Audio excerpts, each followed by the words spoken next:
Radha channel. ನೋಡಿ, ನಾನು ಇವತ್ತು ಸಾಬಕ್ಕಿ ದೋಸೆ ಮಾಡಿ ತೋರಿಸ್ತಾ ಇದ್ದೆ. ನೋಡಿ, ಸಾಬಕ್ಕಿ ನಮ್ಗೆ ಆರೋಗ್ಯಕ್ಕೆ ಸಹ ಒಳ್ಳೆಯದು.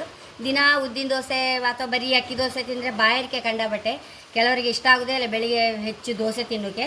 ನೋಡಿ, ಹಾಗಾಗಿ ನಾವು ಚೇಂಜ್ ಮಾಡ್ಕೊಂಡ್ರೆ ನಮ್ಗೆ ಆರೋಗ್ಯಕ್ಕೂ ಒಳ್ಳೆಯದು. ಈ ನಾರ್ತ್ ಸೈಡೆಲ್ಲ ಉಪವಾಸಕ್ಕೆ ಇದನ್ನೇ ಯೂಸ್ ಮಾಡ್ತಾರೆ. ಇದು ಈ ಮರಗೆಣಸಿದು ಹೊಡಿಯಲ್ಲ, ನಮ್ಮ ಆರೋಗ್ಯಕ್ಕೆ ಸಹ ತುಂಬ ಒಳ್ಳೆಯದಿದು. ಅಷ್ಟು ಬಾಯಾರಿಕೆ ಸಹ ಆಗೋದಿಲ್ಲ ಎಷ್ಟು ದೋಸೆ ತಿಂದರು. ಹಾಗೆ ನಾನು ಇದನ್ನು ಬೆಳಿಗ್ಗೆ ಮೊಸರಲ್ಲಿ ಒಂಚೂರು ನೆನೆಸಿ ಇಟ್ಕೊಂಡಿದ್ದೆ ಸಾಬಕ್ಕಿಯನ್ನು. ನೋಡಿ, ಈ ಲೋಟದಲ್ಲಿ 1 ಲೋಟ ಸಾಬಕ್ಕಿ ಹಾಕೊಂಡೆ. 1 ಲೋಟ ಸಾಬಕ್ಕಿ ಆದರೆ ಅದೇ ಲೋಟದಲ್ಲಿ 3 ಲೋಟ ಅಕ್ಕಿ ಹಿಟ್ಟು ತಗೊಂಡೆ. ಈ ಸಾಬಕ್ಕಿಯನ್ನು ನಾನೀಗ ಬೆಳಿಗ್ಗೆ ಬೇಗ ಒಂದು 5 ಗಂಟೆಗೆ ನೆನೆಸಿ ಇಟ್ಕೊಂಡಿದ್ದೆ. ಹಾಕಿ ನೆಂದಾಯ್ತು ಈಗ ಮೊಸರಲ್ಲಿ. ನಾವು ಮರುದಿವ್ಸಕ್ಕೆ ಮಾಡಿದರೆ ಮೊಸರು ಹಾಕೋದೇ ಬೇಡ. ಮರುದಿವ್ಸ ಇವತ್ತು ಅರ್ದು ಮರುದಿವ್ಸ ಮಾಡಿದರೆ ಸಾಯಂಕಾಲ ನೆನೆಸಿ ಇಟ್ಕೊಂಡು ಅರ್ದಿಟ್ಟು ಬೆಳಿಗ್ಗೆ ಮಾಡಿದರೆ ಮೊಸರು ಹಾಕೋದು ಬೇಡ. ಆಗಕ್ಕಾಗಿ ಆದರೆ ಮೊಸರು ಬೆಳಿಗ್ಗೆ ಬೇಗ ಮೊಸರಲ್ಲಿ ನೆನೆಸಿ ಇಟ್ಕೊಂಡ್ಬಿಟ್ರೆ ಹೈ ಕ್ಲಾಸ್ ದೋಸೆ ಆಗ್ತದೆ. ಇದನ್ನೀಗ ಮಿಕ್ಸಿಯಲ್ಲಿ ಹಾರ್ಕೊಂಬತ್ತೆ ಸಾಬಕ್ಕಿಯನ್ನು. ರುಚಿ ತಕ್ಕಷ್ಟು ಉಪ್ಪು ಹಾಕಂತ ಇದ್ದೆ. ಇದಕ್ಕೆ ಹಾಕೊಂಡ್ಬಿಡುವ ಇದನ್ನು.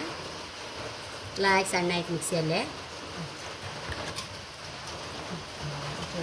ಬೇಕಾದಷ್ಟು ದೋಸೆ ಹಿಟ್ಟಿನ ಅದಕ್ಕೆ ಮಾಡ್ಕೊಳಿಕ್ಕೆ ಇದನ್ನು ಒಂಚೂರು ನೀರು ಬೇಕಾಗ್ತದೆ.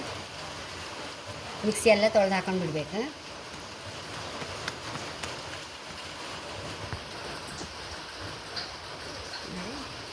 ಸಾಧಾರಣ ಉದ್ದಿನ ದೋಸೆ ಹಿಟ್ಟಿನ ಅದಕ್ಕೆ ಮಾಡ್ಕೊಂಬ. ನೋಡಿ, ಒಳ್ಳೆ ಉದ್ದ ಹಾಕಿದಾಗೆ ಇತ್ತು ಹಿಟ್ಟು. ನೋಡಿ ಹೇಗೆ ಎಷ್ಟು ಹಾಕಿತ್ತು. ಈಗ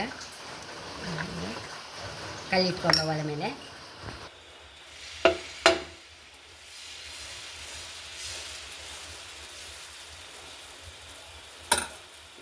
ತುಪ್ಪ ಹಾಕೊಂಬ.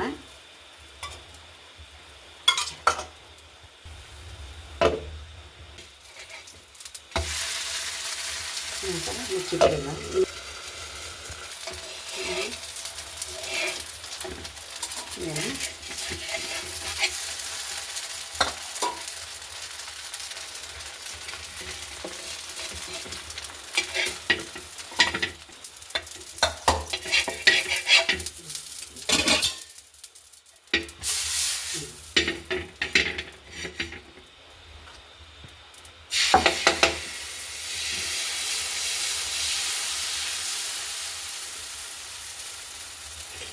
ತುಪ್ಪ ಹಾಕೊಂಡ್ಬಿಡುವ.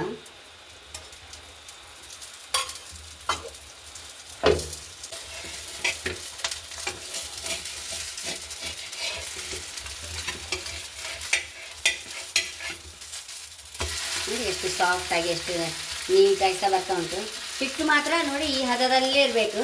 ಹೆಚ್ಚು ನೀರು ಮಾಡ್ಕೊಂಬಾಗ ಅಂತೂ ಗಟ್ಟಿ ಆದರೆ ಅಡ್ಡಿಲ್ಲ, ನೀರು ಮಾಡ್ಕೊಂಬೆ. ಆಗ ಇದು ಒಳ್ಳೆ ಸಾಬಕ್ಕಿ ನಮಗೆ ಒಳ್ಳೆ ಉದ್ದಿನ ಥರ ಒದಗುತ್ತದೆ, ಸಾಫ್ಟ್ನೆಸ್ ಬರುತ್ತೆ.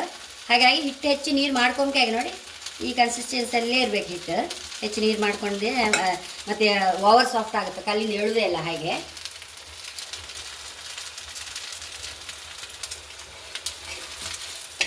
ಯಾಕಮ್ಮ ಎಷ್ಟೋ ರುಚಿಯಾದ ಸಾಬಕ್ಕಿ ದೋಸೆ ರೆಡಿಯಾಗಿದೆ. ನೋಡಿ ಎಷ್ಟು ಸಾಫ್ಟಾಗಿ ತುಂಬ ಅಂದರೆ ತುಂಬ ರುಚಿ ಇತ್ತು.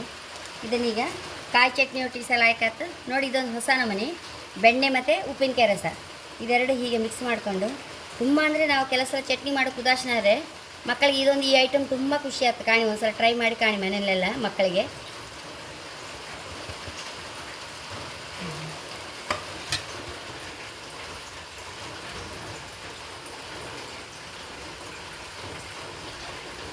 ಹೀಗೆ ಬೆಣ್ಣೆ ಈ ದೋಸೆ ಹೀಗೆ ಬೆಣ್ಣೆ ಉಪ್ಪಿನಕಾಯಿ ತುಂಬ ಲಾಯ್ಕ್ ಆಗ್ತದೆ. ಈ ಚಟ್ನಿ ಒಟ್ಟಿಗೆ ಸಹ ಕಾಯಿ ಚಟ್ನಿ ಸಹ ಹೈ ಕ್ಲಾಸ್ ಆಗುತ್ತೆ. ಎರಡು ಸೂಪರ್ ಆಗ್ತದೆ. ಖಂಡಿತ ಮಾಡಿ, ಮಕ್ಕಳಿಗೆಲ್ಲ ಸಹ ತುಂಬ ಇಷ್ಟ ಆಗುತ್ತೆ ಈ ಥರ ದೋಸೆ. ಇನ್ನೊಂದು ದೋಸೆ ರೆಡಿಯಾಗಿದೆ, ಹೈ ಕ್ಲಾಸ್ ಆಗಿದೆ. ನೋಡಿ, ಸಾಬಕ್ಕಿ ದೋಸೆ ಮುಂಚೆ ನೀವು ಸರ್ದಿ ಇಟ್ಕೊಂಡ್ರೆ ಮೊಸರು ಹಾಕೋದು ಬೇಡ. ಮರುದಿವಸ ಅದೇ ಕೂಡಲೇ ಮಾಡಬೇಕಂತಿದ್ರೆ ಬೆಳಿಗ್ಗೆ ಬೇಗ ಮೊಸರಲ್ಲಿ 1 ಕಪ್ ಸ್ವಲ್ಪ ಹುಳಿ ಮೊಸರಲ್ಲಿ ನೆನೆಸಿಟ್ರೆ ಹೈ ಕ್ಲಾಸ್ ತಿಂಡಿ ಫ್ರೆಂಡ್ಸ್ ಬೆಳಿಗ್ಗೆ. ಹಾಗೆ ನನ್ನ ಚಾನಲ್ ಇಷ್ಟ ಆದರೆ ಸಬ್ಸ್ಕ್ರೈಬ್ ಮಾಡಿ, ಲೈಕ್ ಮಾಡಿ, ಕಾಮೆಂಟ್ ಮಾಡೋದು ಮರಳಿ. Thank you.